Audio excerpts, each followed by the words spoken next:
250 सालों से इस तालाब के अंदर रहती है इच्छाधारी नागिन, जिसे देखने लोगों की भीड़ उमड़ रही है। दरअसल मध्य प्रदेश के निवाड़ी जिले के एक छोटे से गांव में जो भी घटित हो रहा है, देख आप भी दंग रह जाएंगे। वीडियो शुरू करने से पहले जो भी महादेव के सच्चे भक्त हैं, हर हर महादेव कमेंट बॉक्स में जरूर लिख देना। दोस्तों, मध्य प्रदेश के इस छोटे से गांव में अनोखा तालाब है, जहां बड़े बुजुर्ग बताते हैं कि करीब 250 सालों से एक इच्छाधारी नागिन का वास है। इतना ही नहीं, जो भी इस तालाब के पास आकर अपनी कोई भी इच्छा बोलता है तो नागिन उसे पूरी कर देती है। क्योंकि कई लोगों के साथ ये चमत्कार हुआ है, जिनमें से एक है प्रभाकर जी। वैसे तो दिल्ली में एक बड़े न्यूज चैनल में काम करते हैं, परंतु मध्य प्रदेश में उनकी पुश्तैनी जमीन है। उनके बूढ़े माँ बाप भी अभी भी मध्य प्रदेश में ही रहते हैं। इसीलिए प्रभाकर जी अपने बच्चों के साथ साल में एक बार छुट्टियां बिताने मध्य प्रदेश में अपने गाँव में जरूर आते हैं। एक बार जून जुलाई के मौसम में प्रभाकर जी अपने गांव आए हुए थे।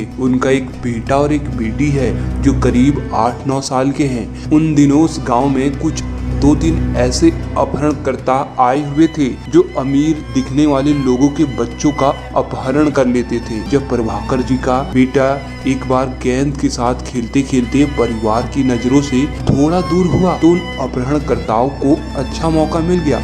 उन्होंने उनके बेटे का अपहरण कर लिया। अपने बच्चे को घर के आसपास न देख प्रभाकर और उनके परिवार वाले चिंतित हो गए। जब काफी समय के बाद भी ढूंढने पर प्रभाकर जी को अपना बेटा नहीं मिला तो उनकी पत्नी का तो रो रो कर बुरा हाल हो गया। प्रभाकर जी के भी जैसे पैरों तले जमीन खिसक गई हो। अपने बच्चे को ढूंढते ढूंढते प्रभाकर उसी तालाब के पास जा पहुंचे, जहां लोग बताते हैं कि वह इच्छाधारी नागिन रहती है। प्रभाकर ने उस तालाब के बारे में सुना तो था। वे रोते हुए उस तालाब की ओर देखते हुए बोले, मैंने सुना है यहाँ नागिन तेरा वास है। अगर तू सच में है तो मेरे बेटे को मुझे वापस दिला दे। मैं एक अभागा पिता तुझसे गुहार लगाता हूँ कि मुझे मेरे बेटे से मिलवा दे। और इतना कहकर वे जोर जोर से रोने लगते हैं। तभी दोस्तों उस कुएं से एक स्त्री की आवाज आती है, प्रभाकर जा, तू घर जा,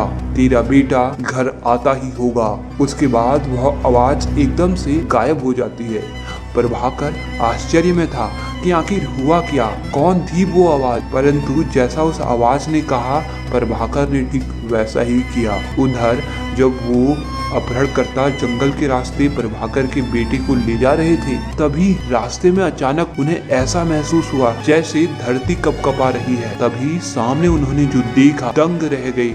एक विशाल सांप, जिसका आकार एक सामान्य सांप से कई गुना बड़ा था। वह सांप भयंकर आवाजें निकाल रहा था, जिसे देख वे सभी अपहरणकर्ता डर गए और बच्चे को छोड़ दूसरी तरफ भागने लगे। परंतु ये क्या, दूसरी तरफ भी उस विशाल सांप की पूंछ थी। अब तो बचने की कोई भी जगह नहीं थी। वे अपहरणकर्ता इतने डर गए कि रोने लगे और अपनी गलती की माफी उस सांप से मांगने लगे और उस सांप को वचन दिया कि भविष्य में यह कार्य वे कभी नहीं करेंगे।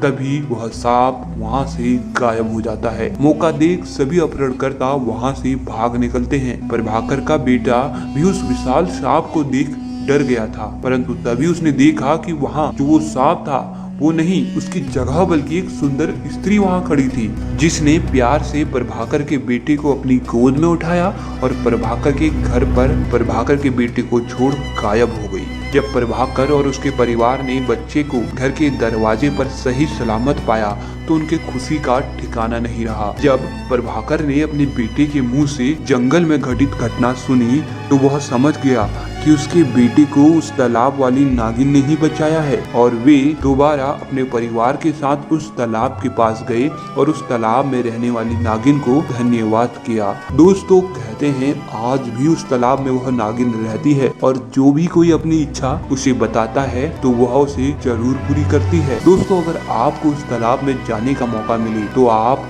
अपनी कौन सी इच्छा उस नागिन से पूरी करवाओगे, हमें कमेंट बॉक्स में जरूर बताना।